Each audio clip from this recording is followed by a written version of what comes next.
मनुष्य ने सदियों तक आकाश के रहस्यों को जानने की कोशिश की, ग्रहों और तारों की गति को समझा, लेकिन अपने ही शरीर के भीतर छिपे उस सूर्य को भूल गया जो हर क्षण उसे ऊर्जा दे रहा है।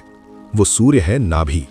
हमारी प्राचीन भारतीय परंपरा में शरीर को केवल मांस और हड्डियों का ढांचा नहीं माना गया, बल्कि एक पूर्ण ब्रह्मांड कहा गया है। और हर ब्रह्मांड का एक केंद्र होता है। जैसे सौरमंडल सूर्य के बिना निर्जीव है, वैसे ही मानव शरीर नाभि के बिना केवल एक खोल मात्र है। यही कारण है कि हमारे ऋषियों ने नाभि को ब्रह्म स्थान कहा, वो स्थान जहां सृजन, पोषण और विनाश तीनों शक्तियां संतुलन में रहती हैं। गर्भ में शिशु का संपूर्ण अस्तित्व नाभि से ही संचालित होता है। वहीं से उसे आहार, प्राण और चेतना मिलती है। जन्म के बाद भले ही भौतिक नाल कट जाती है, लेकिन ऊर्जा का वो मार्ग कभी समाप्त नहीं होता। आधुनिक जीवन शैली में हम सिर, दिल और दिमाग पर तो ध्यान देते हैं, लेकिन नाभि को भूल जाते हैं। और यहीं से शुरू होती है थकान, मानसिक अशांति, आत्मविश्वास की कमी और रोगों की श्रृंखला। नाभि केवल शरीर का मध्य बिंदु नहीं, बल्कि वो द्वार है जहां से मनुष्य की इच्छा शक्ति, पाचन शक्ति, साहस और आत्मबल संचालित होते हैं। जब ये केंद्र कमजोर होता है तो जीवन की दिशा भी डगमगाने लगती है, और जब ये जागृत होता है तो साधारण मनुष्य भी असाधारण ऊर्जा का अनुभव करता है। जब हमारे शास्त्रों ने नाभि को ब्रह्म स्थान कहा, तो वो केवल प्रतीकात्मक भाषा नहीं थी, बल्कि गहन अनुभवजन्य सत्य था। पुराणों में वर्णन आता है कि सृष्टि की रचना भगवान विष्णु की नाभि से उत्पन्न कमल से हुई, जिस पर ब्रह्मा प्रकट हुए। ये कथा किसी कल्पना से अधिक उस गूढ़ सिद्धांत को दर्शाती है कि सृजन की शक्ति केंद्र से जन्म लेती है, परिधि से नहीं।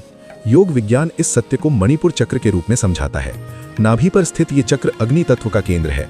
वही अग्नि जो भोजन को ऊर्जा में बदलती है, वही अग्नि जो विचारों को संकल्प में ढालती है, और वही अग्नि जो भय को साहस में परिवर्तित करती है।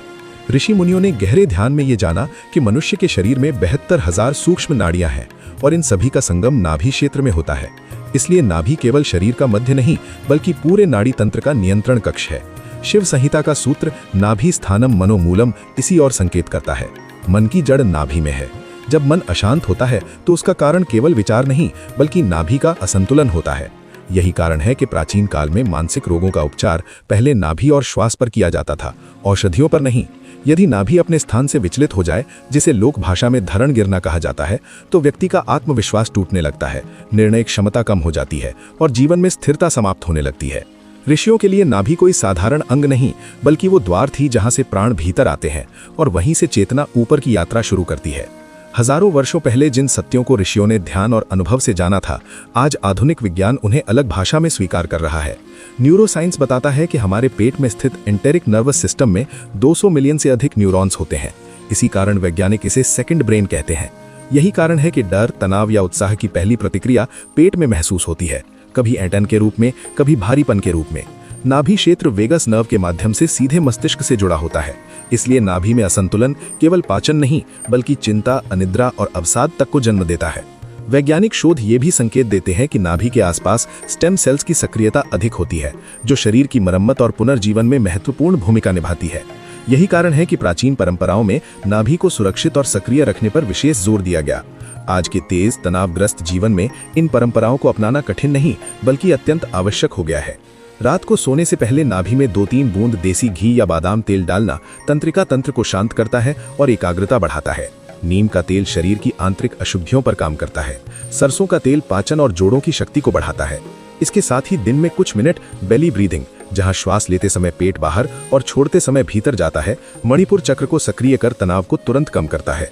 सुबह सूर्योदय के समय नाभि पर ध्यान केंद्रित कर सुनहरी ज्योति की कल्पना करना इच्छा शक्ति और आत्मबल को जागृत करता है। निष्कर्ष स्पष्ट है, नाभि केवल शरीर का एक निशान नहीं, बल्कि हमारे स्वास्थ्य, भाग्य और चेतना का स्विच बोर्ड है।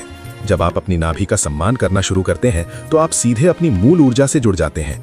ये कोई अंधविश्वास नहीं, बल्कि समय द्वारा परीक्षित विज्ञान है। प्रश्न केवल इतना है, क्या आप आज से अपने भीतर छिपे सूर्य को जगाने के लिए तैयार हैं? अगर हाँ, तो कमेंट बॉक्स में यस लिखें। आशा करता हूँ ये जानकारी पसंद आई होगी। जाते जाते वीडियो को लाइक कर देना और कहानी सुनो स्टोरी टेलर चैनल को सब्सक्राइब कर लेना। मिलते हैं नेक्स्ट वीडियो में। तब तक के लिए अपना ख्याल रखिए। बाय, धन्यवाद।